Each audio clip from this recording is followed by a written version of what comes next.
अस्सलाम वालेकुम dear student. उम्मीद है आप खैरियत से होंगे। आज हमने आपके लिए एक बहुत सा इंटरेस्टिंग टॉपिक लेके आया है जो एग्जामिनेशन की पॉइंट ऑफ व्यू से बहुत ज़्यादा इम्पॉर्टेंट है। अक्सर एग्जाम में पूछे जा सकते हैं। तो ये खासकर ये बहुत से क्लासरूम का टॉपिक है, लेकिन हम आज डिस्कस करेंगे आयनिक बॉन्ड के बारे में कि आयनिक बॉन्ड क्या है।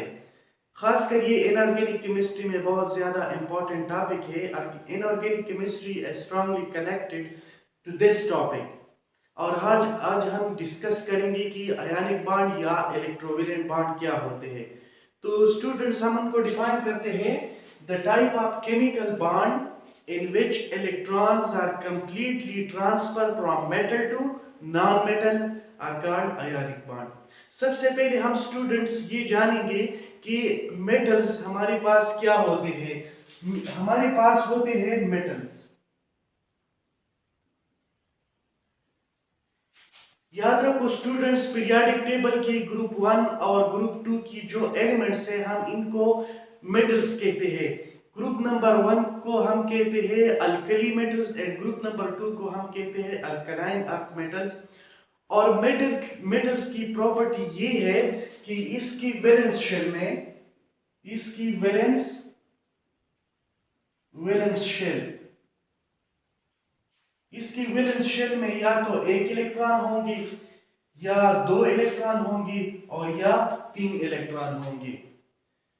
वैलेंस शेल को हम बिल्कुल लास्ट वाला जो शेल होता है एटम का लास्ट शेल, या हम इसको आउटर मोस्ट शेल भी कहते हैं। पीरियोडिक टेबल में ग्रुप की 7 की जो एलिमेंट्स होते हैं इनको हम कहते हैं नॉन मेटल। क्योंकि मैं ये मेटल्स, नॉन मेटल्स और मेटल इसलिए डिस्कस कर रहा हूं इस वीडियो में कि ये जो बॉन्ड बनता है ये स्पेशली मेटल्स और नॉन मेटल्स में बनते हैं। हमारे पास जो ग्रुप 7 की एलिमेंट्स होते हैं ये हमारे पास मेटल्स है। और मेटल्स में हमारे पास है alkali metals and alkaline earth metals. दूसरा जो हमारे पास होता है वो है non metals. Non metals non metals याद रखो स्टूडेंट्स कि नॉन मेटल्स की वैलेंस शेल में यानी लास्ट शेल में, सबसे आउटर मोस्ट शेल में कितने इलेक्ट्रॉन होंगी? या तो उसकी आउटर मोस्ट शेल में 5 इलेक्ट्रॉन होंगी या 6 इलेक्ट्रॉन होंगी और या 7 इलेक्ट्रॉन होंगी। स्टूडेंट्स, यहां पर हम एक रूल को पढ़ेंगे इस रूल का नाम है ऑक्टेट रूल। याद रखो स्टूडेंट्स, ऑक्टेट रूल ये कहता है हर एटम यानी हर एलिमेंट चाहता है कि मेरी आउटर मोस्ट शेल में यानी मेरी लास्ट शेल में 8 इलेक्ट्रॉन आ जाए। और पीरियोडिक टेबल में ये रूल्स किसने फॉलो किया है? ये नोबल केसेस ने फॉलो किया है। तो हर एटम चाहता है, हर एलिमेंट चाहता है, हर एलिमेंट इस ट्राई में होता है कि मेरी आउटर मोस्ट शेल में 7 इलेक्ट्रॉन आ जाए। तो इस कोशिश में ये मुख्तलिफ बॉन्ड्स बनाते हैं, जैसा कि आयनिक बॉन्ड बनाता है, कोवेलेंट बॉन्ड बनाता है, कोऑर्डिनेट बॉन्ड बनाता है।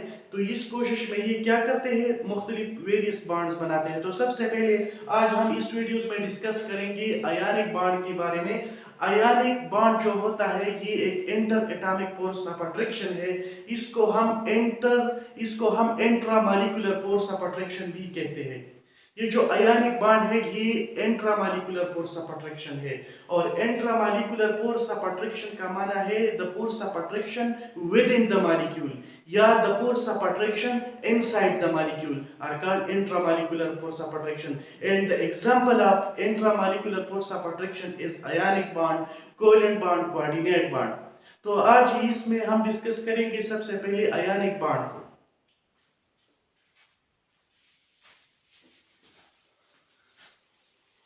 याद रखो स्टूडेंट्स, हम पहले डिफाइन करते हैं आयनिक बॉन्ड को। Ionic bond, that type of chemical bond in which electrons are completely transferred from metal to non-metal are called ionic bond। हम इसको डिफाइन करते हैं, it is the bond which electron are completely transfer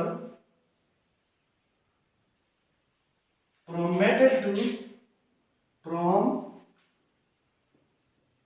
metal to non-metal। याद रखो students, ये एक ऐसा chemical bond है जिसमें इलेक्ट्रॉन का कंप्लीटली ट्रांसफर होता है। एक एटम कंप्लीटली अपना इलेक्ट्रॉन डोनेट करता है और दूसरा एटम कंप्लीटली इलेक्ट्रॉन क्या करता है, गेन करता है। अब हम ये डिस्कस करेंगे कि कौन सा एटम इलेक्ट्रॉन कंप्लीटली लूज करता है और कौन सा एटम इलेक्ट्रॉन गेन करता है। तो अब हम जाते हैं। याद रखो स्टूडेंट्स, बॉन्ड क्या चीज है? बॉन्ड वो चीज है जो दो एटमों को यकजा रखती है। The force of attraction which combines two atoms, the force of attraction which combines molecules, the force of attraction which combine free radical are called bond।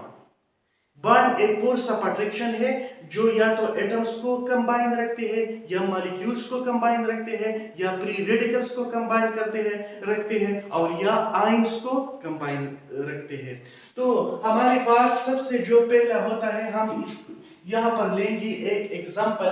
For example हमारे पास ये एक एटम है और इस एटम का नाम है सोडियम। हम सबसे पहले इसकी इलेक्ट्रॉनिक कॉन्फ़िगरेशन करते हैं। हम जानते हैं कि सोडियम का जो एटॉमिक नंबर होता है वो 11 होता है, 11 इसकी एटॉमिक नंबर है। हम जानते हैं कि इसकी एटॉमिक नंबर कितना है, इसका एटॉमिक नंबर 11 है। हम इसके इलेक्ट्रॉनिक डिस्ट्रीब्यूशन करते हैं, मतलब इलेक्ट्रॉनिक कॉन्फ़िगरेशन करते हैं, तो इसमें हमारे पास 2, 8 और 1 इलेक्ट्रॉन होता है। 2 इलेक्ट्रॉन K शेल में मौजूद होता है। L शेल में कितने इलेक्ट्रॉन मौजूद होते हैं? 8 इलेक्ट्रॉन होते हैं। और M शेल में हमारे पास 1 इलेक्ट्रॉन होता है। ये हमारे पास क्या है? सोडियम है। इसमें टोटल 11 इलेक्ट्रॉन होता है, 11 प्रोटॉन होता है और ये इसकी इलेक्ट्रॉनिक डिस्ट्रीब्यूशन है, मतलब इलेक्ट्रॉनिक कॉन्फ़िगरेशन है। दूसरी तरफ पे हम ले लेते हैं, ये हमारे पास ये जो सोडियम होता है ये हमारे पास मेटल होता है, ये हमारे पास मेटल है। और हम अब यहाँ पे लेते हैं क्लोरीन। क्लोरीन हमारे पास नॉन मेटल होता है और इसका एटॉमिक नंबर है, इसका एटॉमिक नंबर 17 है। और अब हम इसके इलेक्ट्रॉनिक कॉन्फ़िगरेशन करते हैं। इसकी K शेल में 2 इलेक्ट्रॉन होते हैं, L शेल में 8 इलेक्ट्रॉन होते हैं और M शेल में हमारे पास 7 इलेक्ट्रॉन पाए जाते हैं। तो टोटल कितने इलेक्ट्रॉन बनते हैं? 8 और 2 10 और 7 17। 17 इलेक्ट्रॉन है और 17 प्रोटॉन है। ये हमारे पास ये जो क्लोरीन है ये नॉन मेटल है, ये नॉन मेटल है। अब क्या होता है, अगर हम जाने, हमने एक रूल, इससे पहले एक रूल को पढ़ा जिस रूल का नाम है ऑक्टेट रूल। ऑक्टेट रूल ये कहता है कि जब एक एटम की आउटर मोस्ट शेल में 8 इलेक्ट्रॉन आ जाए तो फिर ये स्टेबल बनता है, फिर ये स्टेबल बनता है और फिर ये फ्रीली एग्जिस्ट करेगा। लेकिन ये रूल सिर्फ हाइड्रोजन के लिए और हीलियम के लिए एप्लीकेबल नहीं है, ये सिर्फ हीलियम और हाइड्रोजन की बाकी तमाम एलिमेंट्स के लिए एप्लीकेबल है। हमारे पास ये होता है octet rule. Octet, every element try to complete their outermost shell. Every atom try to complete their outermost shell. How much electrons are needed? Only 8 electrons are needed. तो ये हमारे पास ऑक्टेट रूल है। अब सोडियम, हम जानते हैं कि sodium की आउटर मोस्ट शेल में कितना इलेक्ट्रॉन होता है? 1 इलेक्ट्रॉन होता है। यहाँ पर क्लोरीन की लास्ट शेल में यानी वैलेंस शेल में कितने इलेक्ट्रॉन होते हैं? 7 इलेक्ट्रॉन होते हैं। याद रखो students, valence shell, last shell and outermost shell one is the same thing. ये एक टर्म है। लास्ट वाला शेल वैलेंस शेल को कहते हैं, outermost shell valence shell को कहते हैं और वैलेंस शेल में जो इलेक्ट्रॉन मौजूद होते हैं हम इसको वैलेंस इलेक्ट्रॉन कहते हैं। तो क्या होता है, ये हमारे पास एक सोडियम है और हम जानते हैं कि इसके आउटर मोस्ट शेल में एक इलेक्ट्रॉन मौजूद होता है। और यहाँ पर हमारे पास क्लोरीन है, क्लोरीन की आउटर मोस्ट शेल में 7 इलेक्ट्रॉन मौजूद होते हैं। इस तरह इस क्लोरीन को हम, इसकी इलेक्ट्रॉनों को हमने लीविस डॉट स्ट्रक्चर से रिप्रेजेंट किया। तो क्या होता है, ये सोडियम चाहता है कि मेरी आउटर मोस्ट शेल में 8 इलेक्ट्रॉन आ जाए। अब इसकी आउटर मोस्ट शेल में तो एक इलेक्ट्रॉन है, इनको 7 इलेक्ट्रॉन की जरूरत है। तो ये क्या करता है, ये तो 7 नहीं गेन कर सकते, तो क्या करेगा, ये अपनी आउटर मोस्ट शेल से एक इलेक्ट्रॉन को उड़ाएगा। अपनी आउटर मोस्ट शेल में जो इसका एक इलेक्ट्रॉन मौजूद होता है ये लूज करेगा। तो रिजल्ट में ये क्या बनेगा, जो इसका दूसरा वाला शेल है ये फिर कंप्लीट होगा। तो क्या होगा, ये सोडियम अपना इलेक्ट्रॉन इस क्लोरीन को दे देगा। तो रिजल्ट में क्या होगा, हमारे पास ये जो शेल है ये एम शेल, ये खत्म हो जाएगा। अब इसकी इलेक्ट्रॉनिक कॉन्फ़िगरेशन कुछ यूं हो जाएगा, 2 8। हम जानते हैं कि ये 2 इलेक्ट्रॉन के शेल में और एल शेल में बाकी रह गई। जो एम शेल का इलेक्ट्रॉन था वो चला गया, वो सोडियम ने लूज किया। और यहाँ पर हम जानते हैं कि ये जो क्लोरीन है, अब एक इलेक्ट्रॉन सोडियम से आ गया, तो अब इसकी इलेक्ट्रॉनिक कॉन्फ़िगरेशन हो गया, वो के में 2 है, एल में 8 है और एम में अब 8 इलेक्ट्रॉन आ गए। तो इसकी आउटर मोस्ट शेल में भी 8 इलेक्ट्रॉन आ गए। इसकी ये जो एम शेल था अब ये खत्म हुआ, अब इसके बाद एल शेल आता है, तो एल शेल में अब इसके 8 इलेक्ट्रॉन आ गए और ये दोनों क्या हो गए, स्टेबल हो गई। तो रिजल्ट में हमारे पास क्या बनेगा, सोडियम पर पॉजिटिव चार्ज आएगा और क्लोरीन पर, यहाँ पर हमारे पास सोडियम पर पॉजिटिव चार्ज आएगा और क्लोरीन के ऊपर नेगेटिव चार्ज आएगा। तो क्या करेगा, अब हमें पता चला कि क्लोरीन की तो आउटर मोस्ट शेल में कितने इलेक्ट्रॉन आ गए, 8 इलेक्ट्रॉन आ गए। सोडियम की जो एम शेल था वो खत्म हुआ, अब उनके पास एल शेल आखिरी शेल है, सबसे आउटर मोस्ट शेल है, वैलेंस शेल है, अब इसमें भी 8 इलेक्ट्रॉन है। तो ये बॉन्ड क्यों बनाता है, अब क्वेश्चन पैदा होता है कि ये बॉन्ड क्यों बनाता है। तो याद रखो स्टूडेंट्स, ये जो सोडियम है इसने अपना अपना आउटर मोस्ट शेल जो इलेक्ट्रॉन लूज किया, ये गैसेस की हालत में लूज किया, और इस क्लोरीन ने भी गैसेस यानी मतलब गैस की हालत में गेन किया। और हम जानते हैं कि गैस में एटम्स या मॉलिक्यूल बिल्कुल पारे पाट होते हैं, स्टेबल नहीं होते। तो क्या करता है, अब सोडियम आयन और क्लोराइड आयन के दरमियान एक फोर्स डेवलप होगा। क्या डेवलप होगा, एक strong force of attraction develop होगा, और इस स्ट्रॉन्ग फोर्स ऑफ अट्रैक्शन को हम क्या कहते हैं, बॉन्ड। और ये कौन सा फोर्स ऑफ अट्रैक्शन है, ये इलेक्ट्रोस्टैटिक फोर्स ऑफ अट्रैक्शन है। याद रखो स्टूडेंट्स, इन दो आयंस के दरमियान कौन सा फोर्स एग्जिस्ट करेगा, कौन सा फोर्स डेवलप होगा, electrostatic force of attraction, electrostatic force develop होगा। और फिर ये क्या बन जाएगा, हमारे पास एक सोडियम NaCl, हमारे पास एक स्टेबल आयन बन जाएगा। नॉर्मल सिचुएशन में हम देखते हैं कि ये हमें न्यूट्रल नजर आ रहा है, लेकिन याद रखो स्टूडेंट्स, इसके अंदर भी आयंस प्रेजेंट होते हैं, और हम जानते हैं कि आयंस की बनने के लिए एनर्जी की जरूरत होगी। वो कौन सी एनर्जी है, आयनाइजेशन एनर्जी है।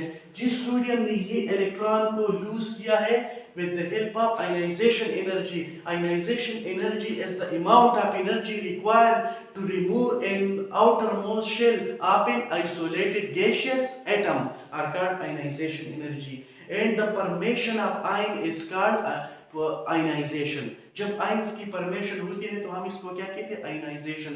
और यहाँ पर हमारे पास आयंस बन रहे हैं। इस तरह हमारे पास क्लोरीन ने इलेक्ट्रॉन गेन किया, तो the amount of energy released during which electrons are added to the outermost shell of an isolated gaseous atom. यहाँ पर वो एनर्जी जो रिलीज होती है, कब रिलीज होगी, जब एक इलेक्ट्रॉन क्लोरीन की लास्ट वाले शेल में ऐड होगा। तो इस सिचुएशन में हमारे पास सोडियम और क्लोराइड आयन और सोडियम आयन के दरमियान एक फोर्स ऑफ अट्रैक्शन डेवलप होगा, और इस फोर्स ऑफ अट्रैक्शन को हम नाम देते हैं electrostatic force of attraction. Normally हम इसको केटाइन कहते हैं। ये जो सोडियम आयन है केटाइन है ये, और ये हमारे पास क्या है, ये एनाइन है। अब केटाइन और एनाइन आपस में एक स्ट्रॉन्ग फोर्स ऑफ अट्रैक्शन के जरिए कनेक्ट होगी, और this force of attraction is called electrostatic force of attraction, and we know that the electrostatic force of attraction is responsible for the combining of cation and anion and form a stable formula unit which is called sodium chloride. So this is the first example. अब हम जाते हैं इसकी दूसरी मिसाल की तरफ। याद रखो स्टूडेंट्स, ये जो आयनिक बॉन्ड होता है हम इसको इलेक्ट्रोवैलेंट बॉन्ड भी कहते हैं, और आयनिक बॉन्ड की रिजल्ट में हमें जो प्रोडक्ट मिलते हैं हम इसको कहते हैं आयनिक कंपाउंड या इलेक्ट्रोवैलेंट कंपाउंड। और ये हमारे पास ये जो NaCl है sodium chloride, this is what, this is ionic compound. अब हम जाते हैं दूसरे एग्जांपल की तरफ।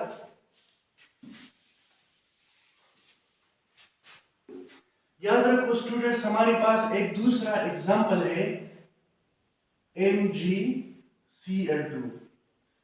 ये हमारे पास मैग्नीशियम क्लोराइड है, और ये भी हमारे पास किसके रिजल्ट में बना है, आयनिक बॉन्ड के रिजल्ट में बना है।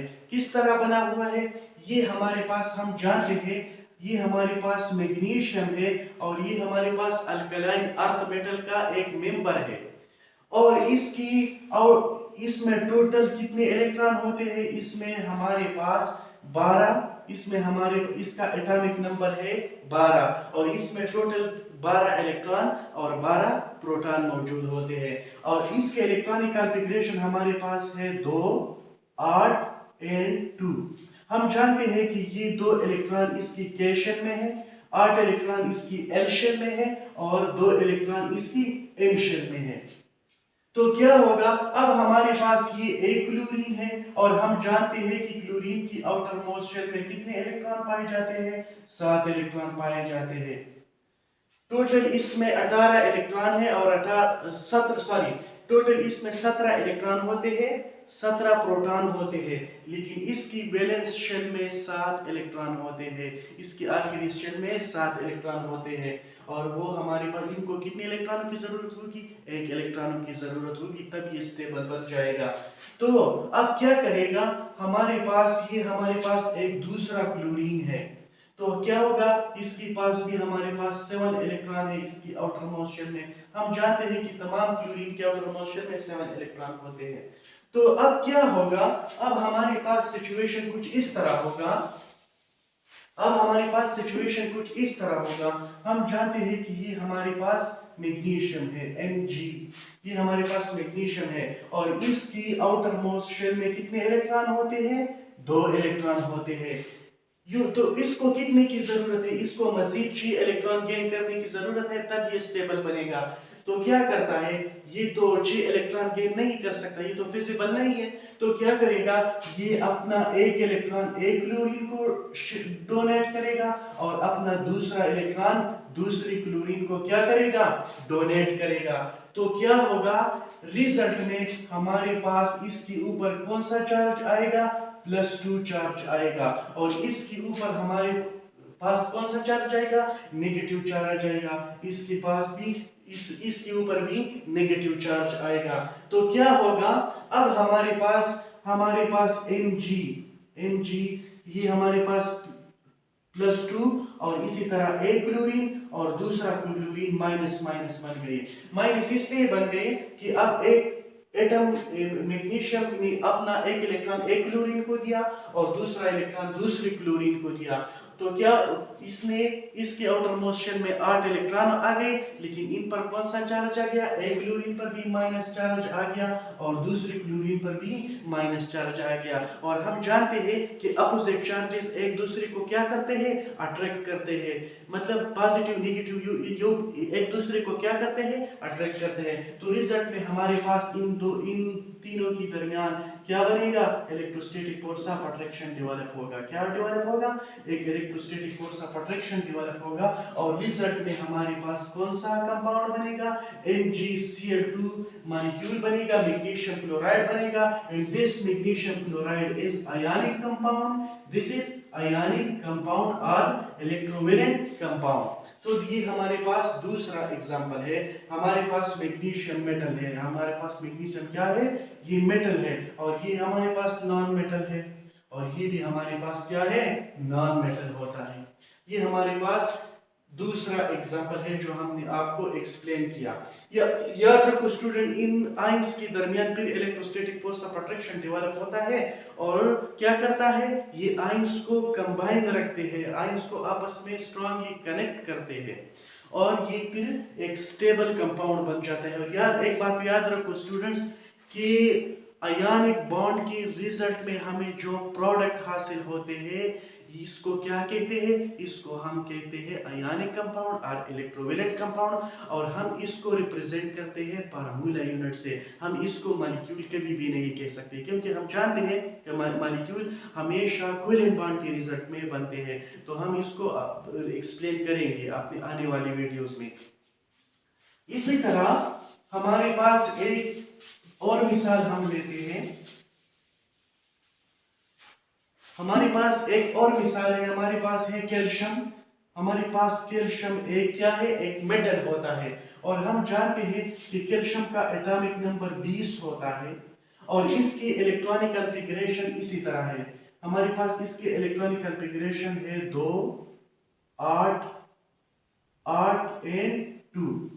अब ये दो इलेक्ट्रॉन इसकी के शेल में है, एल शेल में 8 इलेक्ट्रॉन है, एम शेल में भी क्या है 8 इलेक्ट्रॉन है, और एन शेल में क्या है 2 इलेक्ट्रॉन होते हैं। 8 और 8 16 और 2 18 और 2 20। तो इसके पास टोटल 20 इलेक्ट्रॉन होते हैं और 20 प्रोटॉन होते हैं। तो अब क्या होगा, हमारे पास यहाँ पर एक ऑक्सीजन है, हमारे पास क्या है, यहाँ पर एक ऑक्सीजन मॉलिक्यूल है, ये हमारे पास क्या है, ऑक्सीजन है और O2 है, ऑक्सीजन मॉलिक्यूल है। तो क्या करेगा, ये इसके साथ कनेक्ट होगा with the help of electrovalent bond और with the help of ionic bond. तो इसी तरह की सिचुएशन बन जाएगा। हमारे पास ये कैल्शियम है और this electron can be represented by the outermost shell of electron is represented by a dotted. और ये हमारे पास क्या है, ये हमारे पास एक ऑक्सीजन मॉलिक्यूल है, ये हमारे पास क्या है, याद रखो स्टूडेंट्स, ये हमारे पास क्या होता है, ये हमारे पास ऑक्सीजन एटम होता है और हम जानते हैं कि ऑक्सीजन की आउटर मोस्ट शेल में 2 लोन पेयर ऑफ इलेक्ट्रॉन होते हैं और 2 अनपेयर इलेक्ट्रॉन होते हैं। याद रखो स्टूडेंट्स, ये हमारे पास ये कैल्शियम ऑक्सीजन के साथ रिएक्ट करेगा, इसके साथ कंबाइन करेगा with the help of ionic bond. और हम जानते हैं कि ऑक्सीजन एटम के आउटर मोस्ट शेल में 2 लोन पेयर ऑफ इलेक्ट्रॉन होते हैं, 2 अनपेयर इलेक्ट्रॉन होते हैं। टोटल कितने इलेक्ट्रॉन बन गए, 6 इलेक्ट्रॉन बन गए। मजीद इनको 2 इलेक्ट्रॉन की और जरूरत है। तो क्या करेगा, अब हम जानते हैं कि 6 इनके पास है, 2 लोन पेयर होते हैं और 2 क्या होते हैं, 2 अनपेयर होते हैं, 2 लोन पेयर होते हैं, 2 अनपेयर होते हैं।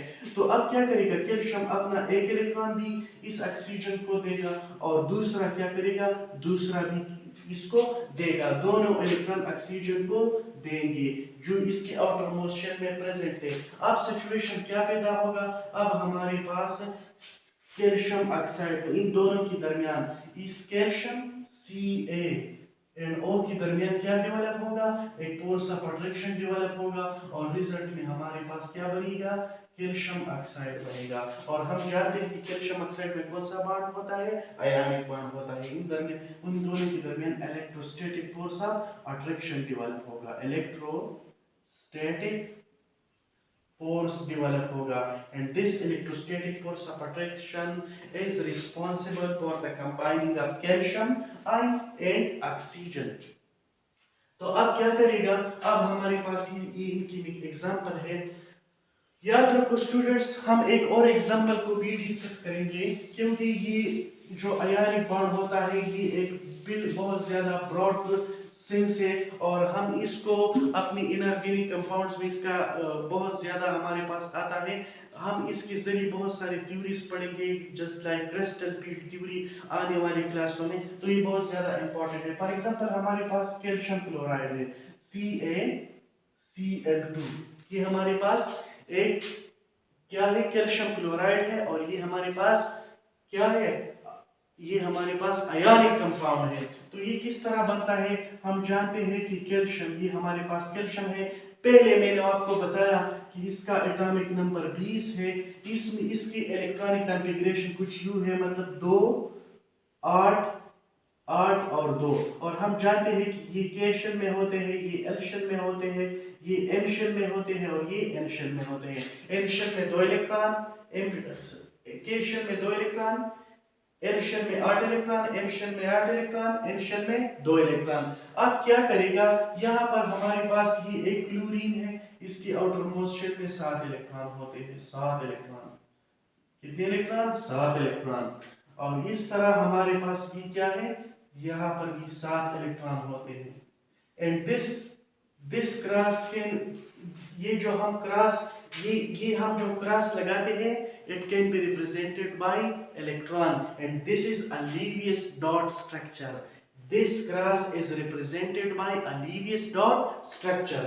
तो क्या करेगा, अब हमारे पास ये कैल्शियम है, और हम जानते हैं कि कैल्शियम की आउटर मोस्ट शेल में 2 इलेक्ट्रॉन होते हैं। कैल्शियम की आउटर मोस्ट शेल में कितने इलेक्ट्रॉन होते हैं, 2 इलेक्ट्रॉन होते हैं। ये जो आपको नजर आ रहा है, ये वैलेंस इलेक्ट्रॉन है, और इसकी वैलेंस शेल में 2 इलेक्ट्रॉन मौजूद होते हैं। तो क्या करेगा, ये अपना एक इलेक्ट्रॉन भी क्लोरीन को डोनेट करेगा। क्या करेगा, ये अपना एक इलेक्ट्रॉन क्लोरीन को डोनेट करेगा, कंप्लीटली देगा, ट्रांसफर करेगा, और दूसरा भी दूसरे क्लोरीन को ट्रांसफर करेगा, कंप्लीटली देगा। तो रिजल्ट में हमारे पास क्या बनेगा, रिजल्ट में हमारे पास कैल्शियम प्लस बनेगा, मतलब इसकी ऊपर की कुल 2 चार्जेस आएंगे, और रिजल्ट में हमारे पास एक क्लोरीन माइनस बनेगा और दूसरा क्लोरीन माइनस बनेगा। और इन तीनों स्पीशीज के दरमियान ये जो 3 आयंस आपको नजर आ रहा है, कैल्शियम आयन, एक क्लोरीन आयन, दूसरा क्लोराइड आयन, इनके दरमियान फोर्स ऑफ अट्रैक्शन डेवलप होगा, और इन फोर्स ऑफ अट्रैक्शन का नाम क्या है, इन फोर्स ऑफ अट्रैक्शन का नाम है electrostatic force of attraction. Electrostatic force of attraction, static force. तो ये हमारे पास इन आयनिक कंपाउंड्स की एग्जांपल थी जो मैंने आपको बताई। याद रखो स्टूडेंट्स, आज की वीडियो में इतना काफी है। इंशाल्लाह इसकी प्रॉपर्टीज को हम अपनी दूसरी वीडियोस में डिस्कस करेंगे, लेकिन एक बात का ख्याल जरूर याद रखना कि हमारे पास ये जो आयनिक कंपाउंड होता है, या जो आयनिक बॉन्ड होता है, आयनिक बॉन्ड हमेशा मेटल्स और नॉन मेटल्स के दरमियान बनता है। मेटल्स में हमारे पास क्या है, उसकी आउटर मोस्ट शेल में प्री इलेक्ट्रॉन होते हैं, और ये प्री इलेक्ट्रॉन ये आसानी के साथ क्या करता है, डोनेट करता है।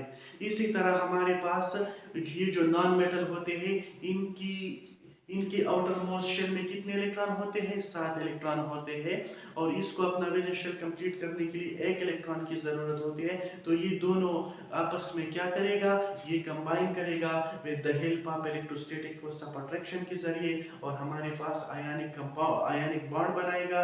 आयनिक बॉन्ड के रिजल्ट में हमारे पास जो प्रोडक्ट हमें मिलते हैं, हम इसको इलेक्ट्रोवैलेंट कंपाउंड भी कहते हैं, या हम इसको क्या कहते हैं, हम इसको कहते हैं आयनिक कंपाउंड्स। तो आज की वीडियो के लिए इतना ही। इंशाल्लाह हम इसकी प्रॉपर्टीज को अपनी नेक्स्ट वीडियो में एक्सप्लेन करेंगे। Thank you so much.